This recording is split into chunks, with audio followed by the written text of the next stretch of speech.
We return to the prospect of talks now in question between President Trump and Kim Jong-un of North Korea. For more on what the recent back and forth means, I'm joined by Joel Witt. He worked as part of the State Department team that negotiated a nuclear agreement with North Korea during the Clinton administration. He's now a senior fellow at the U.S.-Korea Institute at Johns Hopkins University and founder of 38 North. It's a website that focuses on Korea. Joel Witt, thank you very much. Welcome back to the program. How do you read what North Korea is saying right now? Well, there are a number of different ways to read it, but I think the main way to read it is that for months we've been used to North Korea essentially being a pussycat, which is very different from the way they've been in the past. And I think now they're reverting back to their past behavior in the run-up to the summit, and that means trying to heighten the pressure on the United States to give them a good deal. And by threatening to not go to the summit, that's their attempt to do that. What precipitated this? Can you tell what was behind these statements?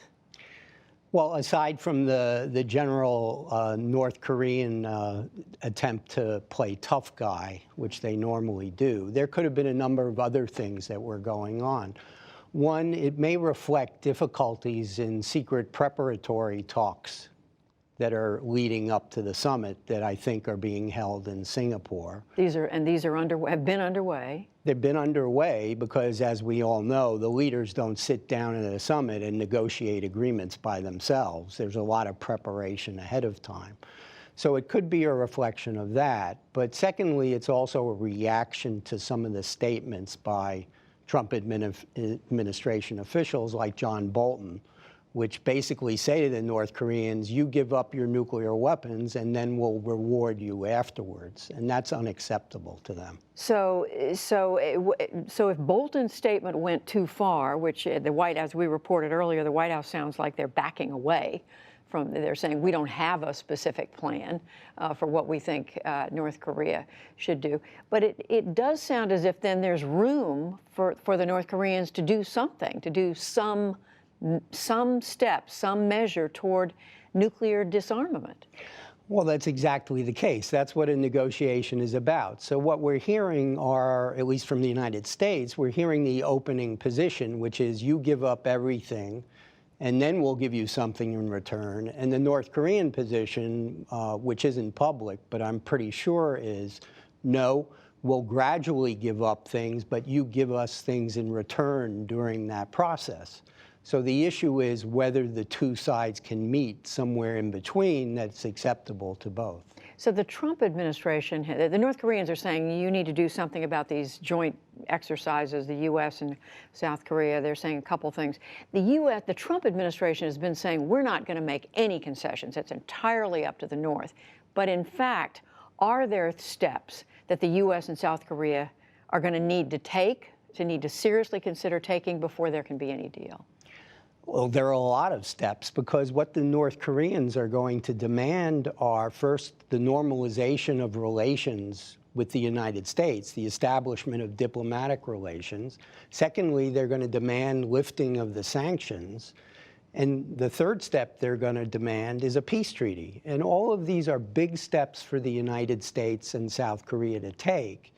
And the issue is whether we're willing to do that and get denuclearization in return. Were you, before these statements happened in the last few days, or from the last 24 hours from North Korea, did you have a sense that things were moving in a positive direction? You know, it's very difficult to say because most of us can only see what's going on in public, and there wasn't much going on at all except occasional public statements by the North Koreans in the United States. So it's hard to say whether things are moving in the right direction. And this could be the first sign that things aren't moving in the right direction. And so we need to watch very closely and see what happens from now to the summit. What do you expect to happen next? I mean, who makes the next move? I'm not sure there are any more moves yet because these secret talks are underway. We'll see what happens in those, and there could be more back and forth publicly. But if we don't see an escalation of the current exchanges between President Trump and the North Koreans, then that means things are moving along in the right direction. Do you have a gut instinct, Joel Witt, about whether this gets back on track or not?